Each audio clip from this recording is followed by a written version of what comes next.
So without further ado, I'm really excited to introduce our second speaker of the night. Her 3 fun facts. She was deaf in her left ear as a child. She failed grade 9 and 10 math. And she suffers from permanent memory loss. Everybody, please help me welcome Huda Alvi. You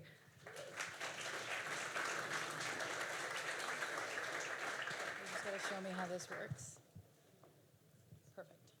Hi guys, how's everyone doing?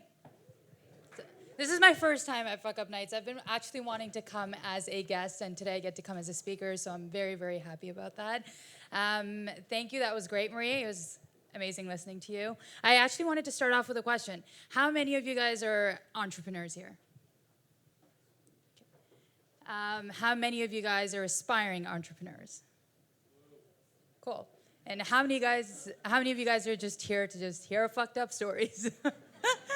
Okay, awesome. I like that. Because my story is a little different. When I was talking and going back and forth with Marcia, we were talking about like what I wanted to share. And I have a huge emphasis on my personal story. So I'm actually going to start this off a little differently. I want to share with you guys my wins, which are very untraditional. And then at the end, I want to share some of my failures. So as you can see, I didn't even write a lot of things here because I just wanted to go through the slide. So I'm going to start off with this. This is like a pure brown photo, okay? When you're young, your mom dresses you up like that, cuts your bang in the middle, and you and your sister are always dressed the same. That's just traditionally what happens with brown families all the time. But anyways, that's me to the right, that's my brother, and that's my sister, and that's my grandmother. Now, okay, that does show up there. I was like, wait, I had speaker notes. Do they show up? So in this, the reason why I wanted to share this photo is because there's a small win here, and that win is that being raised as a middle child, being raised in a family, my dad's an entrepreneur, we had a pretty great life. And for me, I thought that everything was normal. I was very happy growing up. At the age of 8, I was first sexually abused by actually my teacher. I didn't share this story until earlier this year, and when I shared it, I was like flooding with tears. Today I'm a little bit more comfortable sharing it, but it will all make sense at the end. Again, at age 10, I was sexually abused once more. Didn't think too much of it, didn't know how to come out of it, didn't know how to share it. This is my son, and that's my daughter. So in this picture, I wanted to point out my second win. And the second one is that I was extremely depressed. Depression comes in many different forms. I was probably 21 in this picture. I was married, very unhealthy marriage, extremely unhappy, lost all my friends. When I first got married, my dad kicked me out of the house, didn't have any family support, and ended up having 2 babies. And that's usually how a lot of my pictures looked, happy and smiling. That was my second win. Here's my third win, Single Moms Club. I was very fortunate at the age of 23 to be able to go through a divorce. Very hard divorce, but I was fortunate enough to be able to share some of these amazing moments with my kids. Jasmine is now 13 and Zaid is 12, so they're pretty big now. I went through my divorce at the age of 22, all the way up until 28, and I became a part of the Single Moms Club. I was free, I was actually very, very happy, and I call this my third win.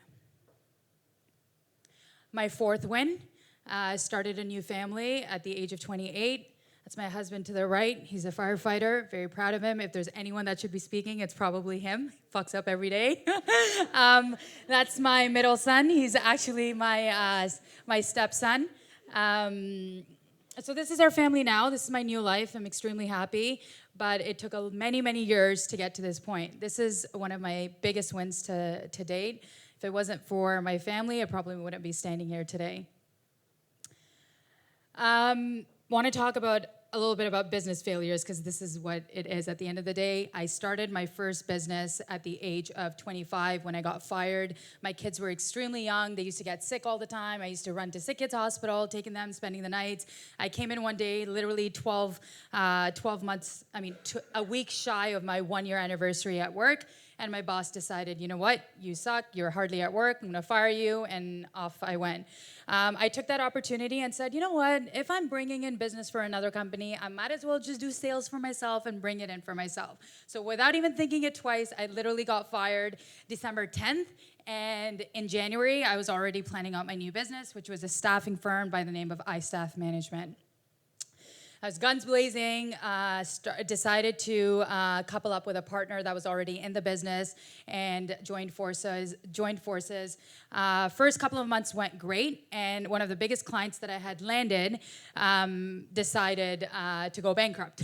And that left me with an $85,000 bill at my hand 3 months into my business. So at this time, I was partners with someone. I walked into his office and I said, hey, listen, like, what are we gonna do? $85,000, I don't got that kind of money. How are we gonna pay this off?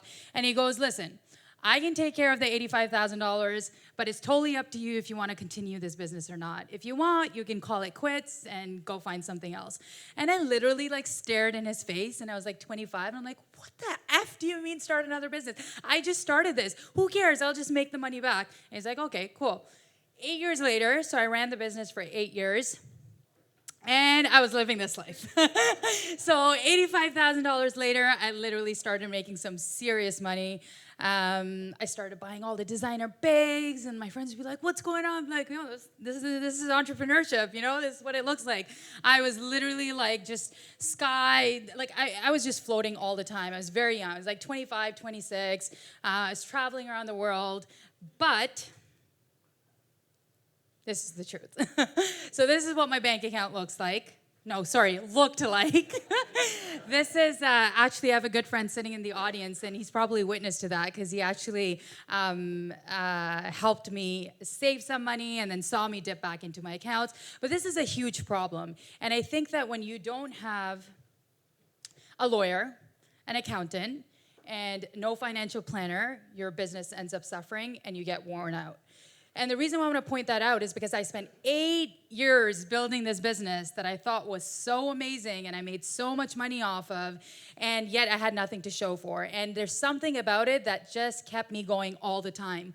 But the truth is, I was so worn out by trying to build over and over again and not saving and spending and not having anyone to talk to. I was so young, not having a financial planner, not having a lawyer, not having anyone to go through this. So what ended up happening is that my business just completely was not doing well. I got extremely worn out.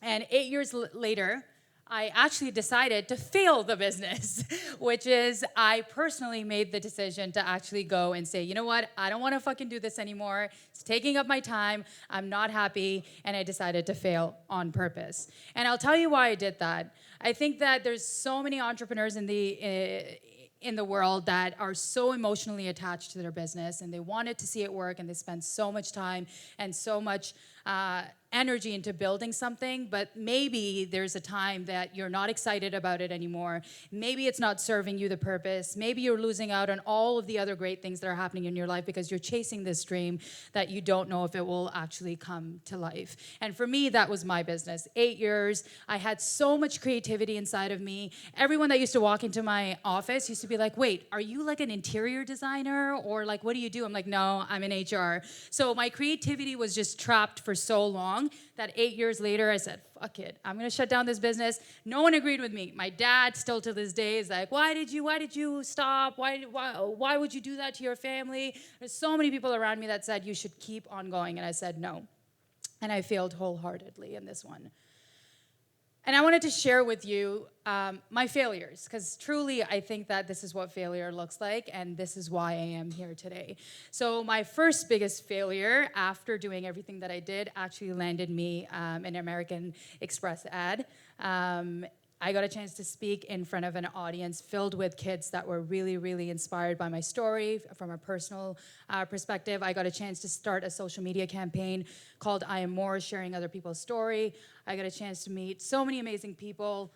And lastly, out of all of my personal failures, I realized that at the end of it, it's what you end up building. And I ended up building some really cool concepts that I'm in the transition of now. One is the girls' trip. We take girls to bucket list destinations around the world. And the other one is a summit for females coming May 24th. So I just wanted to say thank you. I think it's very important to be able to share your little wins if you're in the midst of some really deep and struggling times. Know that that is actually a win, because whatever comes out of it actually ends up being what you pursue, what you love. And for me, this was it. So I just wanted to say thank you for the opportunity, and I'm glad I got a chance to share this.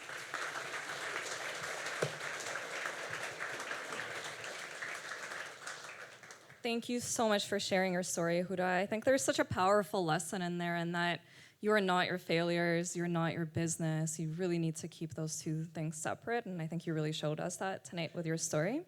So let's jump into some audience questions. Who wants to kick us off?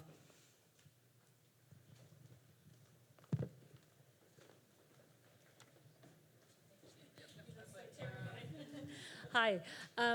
Obviously, transitioning is always a struggle for a lot of people. So when you wrapped up your business, what inspired you to sort of change paths and go into what you're doing now? Because it's different, clearly.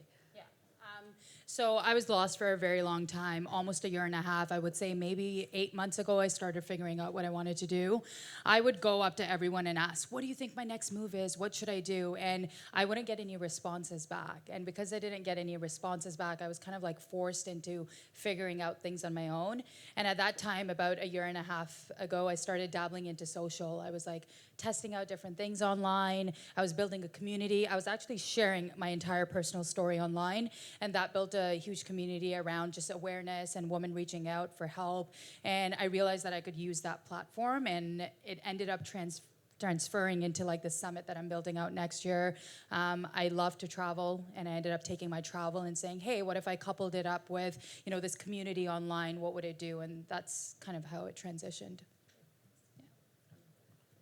I don't know who wants this back.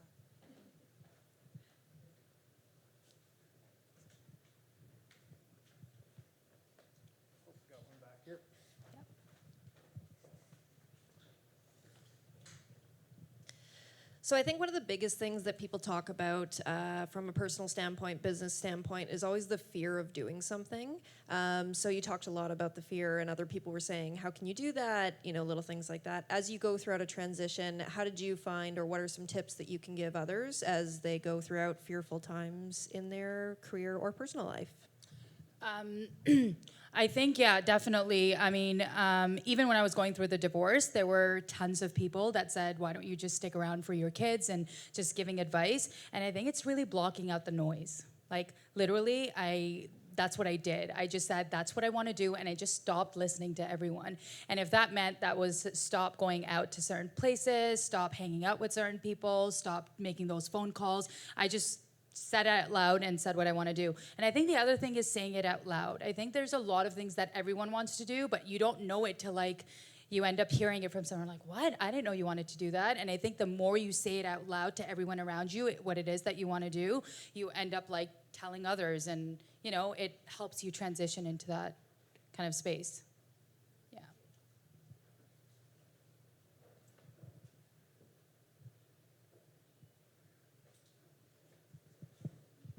So going back to your first business, before you started it, before you got fired, did you already have the thought of starting something on your own? Or was that something after it happened, you're like, you know what, I'm gonna go do this? I'm an Aries. Like, I love everything, and I want to do 100 million things. Sometimes I want to cook, sometimes I want to be a chef, sometimes I want to be an actress. It's just whatever, whenever I wake up. So I think like with that particular business, before that, I ran a sales agency, and I was like 18 years old, and I was knocking on doors, and I decided to just go recruit my friends, and that ended up becoming a business. So going back to your question, I mean, I don't know how I would.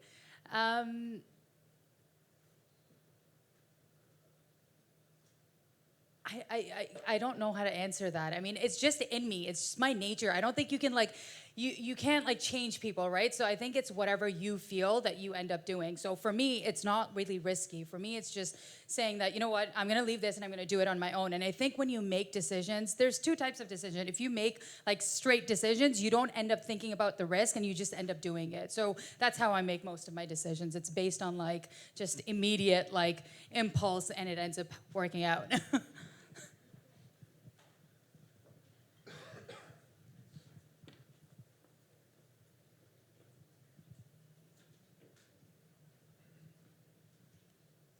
Standing here.